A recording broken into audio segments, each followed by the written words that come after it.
why are we today, after independence, discussing Vande Mataram? Exactly. I also agree. I think there are many more important things to debate and discuss in the parliament. I think we should celebrate the 150th anniversary of Vande Mataram. It's a tremendous composition. It's a mantra for national awakening. And in fact, Sri Aurobindo called Bankim Chandra Chattopadhyay a rishi, a modern rishi. And of course, Vande Mataram was the rallying cry across the country. People went to the gallows singing it or even just saying Vande Mataram.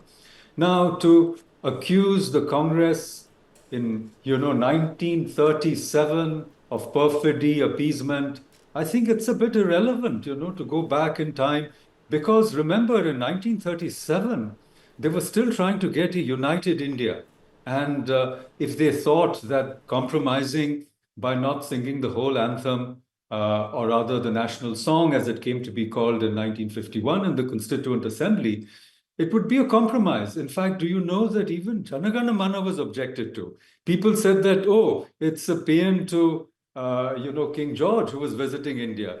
All these songs are controversial, but should we rake up these controversies?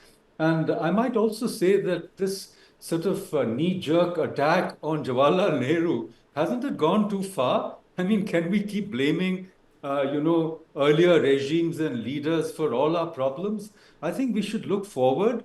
In fact, I would sort of urge younger people to read Anandamath and actually try to understand the deeper meanings of Vande Mataram itself, where the nation, Mother India, is not only Bhavani, but she's Saraswati, she is Lakshmi, and she's Durga. Now, if we really go into this very deeply, then we will see that Bankim is invoking the various bodies of the nation, the physical body, the subtle body, as well as the transcendental spiritual body of the nation, to suggest that the soul of India is eternal. I think these are the things we should focus on, rather than raking up the past, attacking, this one and that one, and I think wasting, if I may even put it that way, the precious time of the Indian Parliament.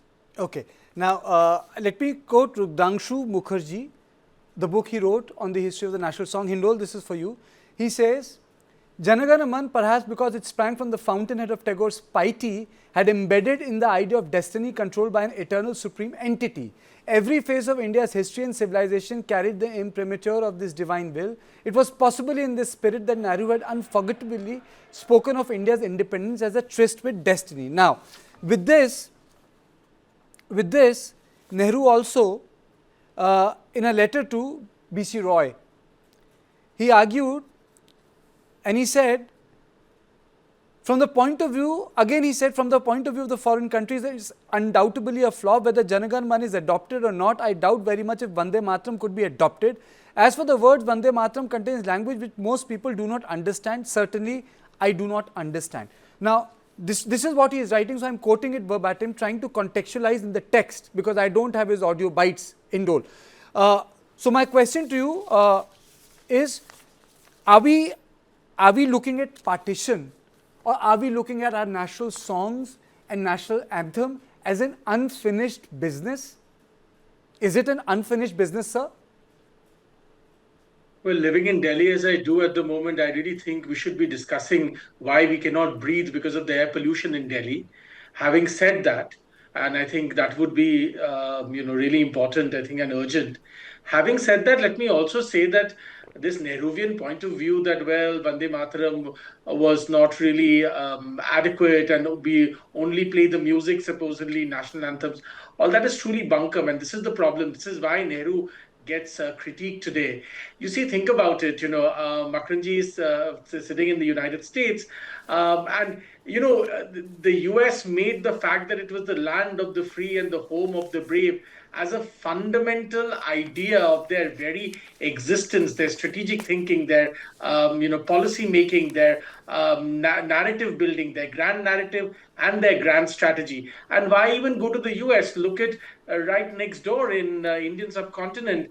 The Bangladeshis don't just sing Amar Shonar Bangla. They, at least for a time, they really meant when they said Amar Shonar Bangla, that this is the golden land that they valued. And, their nationalist thinking came from that point of view, certainly in the early 1970s after they won independence.